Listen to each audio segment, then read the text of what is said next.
President Trump called out Democrat Elijah Cummings this weekend and blasted Cummings Baltimore district. Of course, Democrats like Nancy Pelosi jumped to Cummings' side and called President Trump a racist.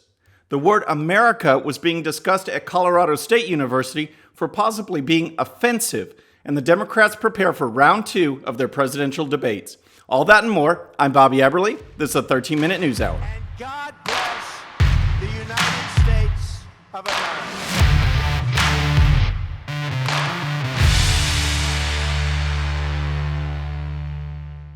All right, friends, happy Monday. Welcome to the show and welcome back. We're back in the home studio, back in Houston. It was a great time at Notre Dame. Class went really well. Final exam went well, and I'm excited to be back. But now it's just great to be home. It feels good to be back at our studio, and I hope you enjoy the show. So let's dive into what happened over the course of the weekend. But actually, Friday was the big lead-in to what happened because the Supreme Court announced that they were reversing a lower court ruling which was going to allow President Trump to use Pentagon money for border wall construction. Here's part of the report. The 5-4 ruling, pitting the conservative wing of the court against the liberal wing, reversed a lower court injunction on the construction and transfer of funds after activist groups sued, saying the president could not unilaterally take Pentagon money to fulfill a campaign promise to build a wall against the U.S.-Mexico border. So that's the ruling. Now here's some of the reaction. Check this out. It says Kevin McAleenan, acting Homeland Security Secretary, said Sunday the president got a big victory with the Supreme Court ruling last week. The administration could go ahead and with border wall construction while the legal fight over funding for the barrier moves through the lower courts. Mr. McAleenan, in an appearance on Fox News, said they plan to have more than 200 miles of wall built by next year.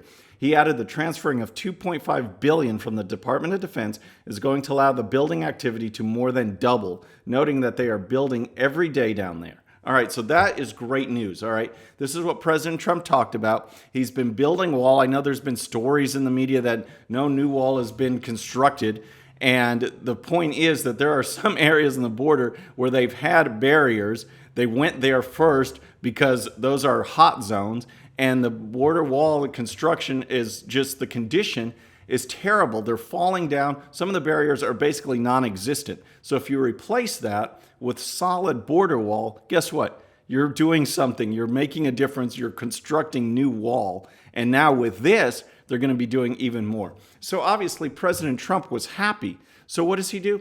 He takes to Twitter. This is where things get crazy because normally that border wall ruling and Supreme Court ruling would be the news for the weekend. It would be lots of analysis and stuff, and that would be in normal times, okay?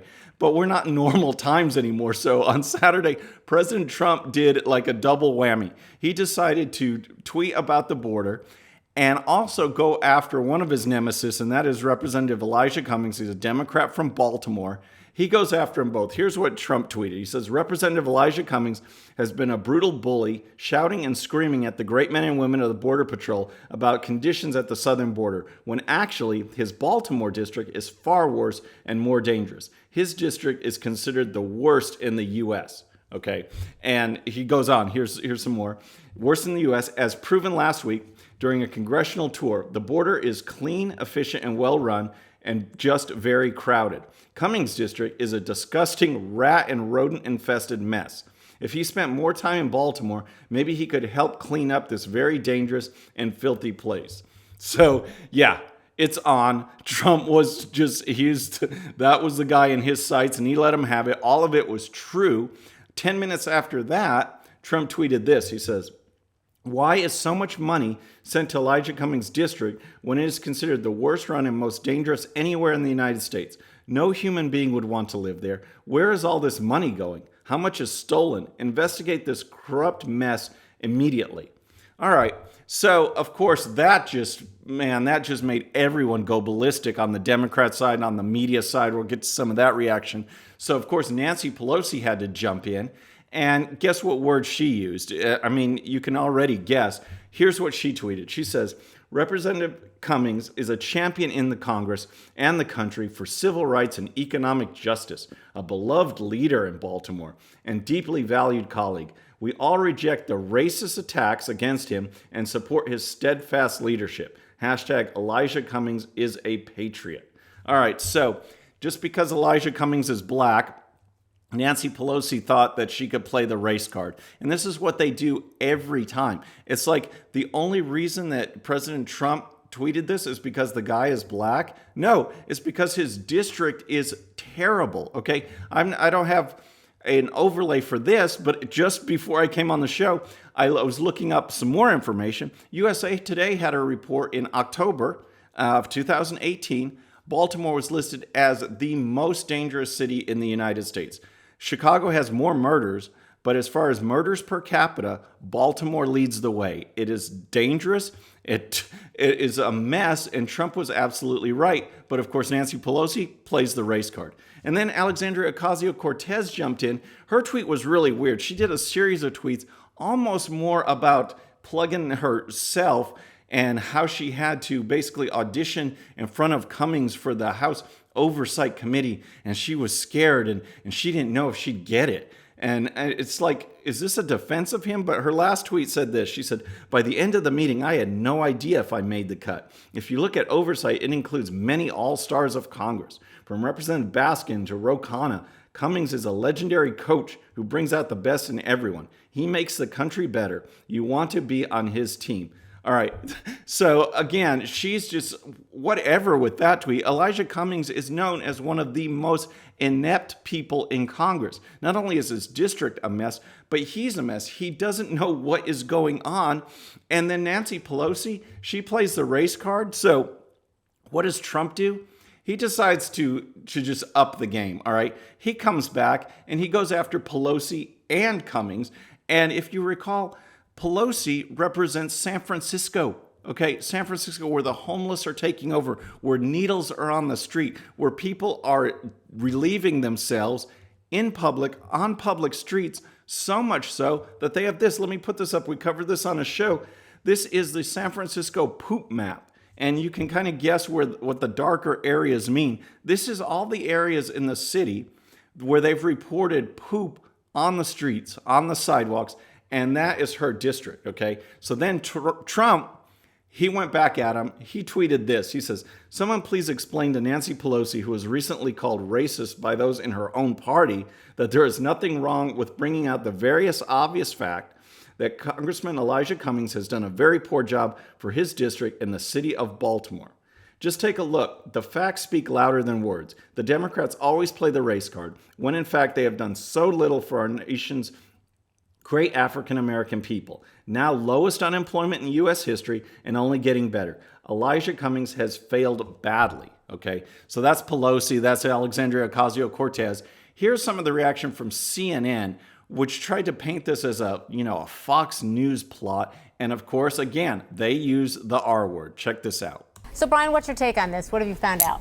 I think it's pretty clearly one of these examples of the president seeing something on Fox News, receiving a warped view of the world from Fox, and then going on another racist tweet storm as a result. So, yep, typical playing the race card. And it's just, I mean, that report was just so bizarre. It was so bizarre. And then Bernie Sanders gets into it, trying to run to the defense of Cummings and get some points for blasting Trump. Here's what Sanders tweeted. Here's what's really going on. Representative Cummings has been busy revealing the failures of the Trump administration and exposing the greed of Trump's friends in the pharmaceutical industry, and our racist president doesn't like it. So again, he defends Cummings, calls Trump a racist, but just about 3 years ago, here is what Sanders said about Baltimore. Anyone who took the walk that we took around this neighborhood would not think you're in a wealthy nation. You would think that you were in a third world country. So kind of a different take on things, and it just shows what a mess we are. And for our next segment, I want to bring up two stories that I put them together because they reveal this kind of PC, nutty, snowflake, weird culture that we're in that we need to do something about. And they're just outrageous. Check this out. First one is about Colorado State University, their handbook on inclusive language guide. This is their inclusive language guide. And they were actually debating whether America and American are offensive words if they're inclusive enough. Here's the story from Fox News. The argument: inside the U.S., America and American typically refer to the United States, but outside the U.S., both terms are also used in reference to other countries in North America, Central America, South America, and the Caribbean. Using America or American, the draft argued, erases other cultures and depicts the United States as the dominant American country. Erases other cultures. Give me a break. Saying America or American is not offensive. It's not, not inclusive. Yet these are the debates that go on college campuses. It's absolutely bizarre. And if you didn't think that one was weird enough, check this out, because apparently craft beer is racist. This is what people look for now. This is what the left looks for. Here's a report from the Daily Caller. The newest addition to the list of things that are being declared racist: beer companies.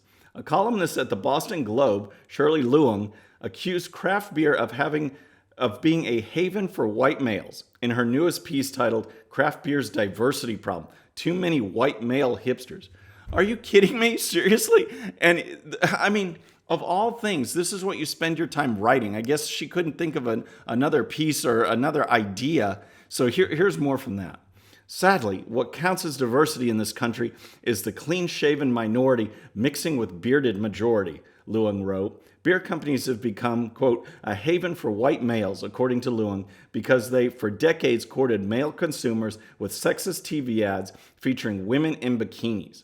Oh my gosh, so I guess only white dudes are attracted to women in bikinis. I guess that's a white thing too, to go along with their beer. So it just shows you how nuts everything has become. So, all right, and finally, I want to talk about the presidential debates. They are coming up tomorrow and Wednesday. That's round 2 of the Democrats. And I just wanted to show you who's going to be on what stage, because they're still divided. Here is the group for Tuesday, for tomorrow's. It's Marianne Williamson, Tim Ryan, Amy Klobuchar, Pete Buttigieg, Bernie Sanders, Elizabeth Warren, Beto O'Rourke, John Hickenlooper, John Delaney, and Steve Bullock. Okay, and then for Wednesday, same round, just a different stage. Then you have Michael Bennet, Gillibrand, Castro, Booker, Biden, Harris, Yang, Gabbard, Inslee, and de Blasio. All right. And as far as a quick update on the polling, I wanted to put that up there. So this is from Real Clear Politics, their average of polls. And you can see that Joe Biden's leading with 29, Sanders 15, Warren almost right there with him at 14.5, Harris 11.8, and then it drops to Buttigieg in 5th at 5%. So there you have it. I will probably watch these. I'll give you guys a report if I can make it to Wednesday's show after having sat through the Tuesday debate. But I want to thank you folks for tuning in. I'm happy to be back. I have a new Millennium Falcon that I've got to put somewhere on this shelf, so I'm really excited about that. But please leave your comments. Let me know what you think about these topics. We'll keep on discussing, and I will see you Wednesday. Folks, have a great day. Please subscribe, and please hit that bell when you do. I'm Bobby Eberle. This is a 13-Minute News Hour.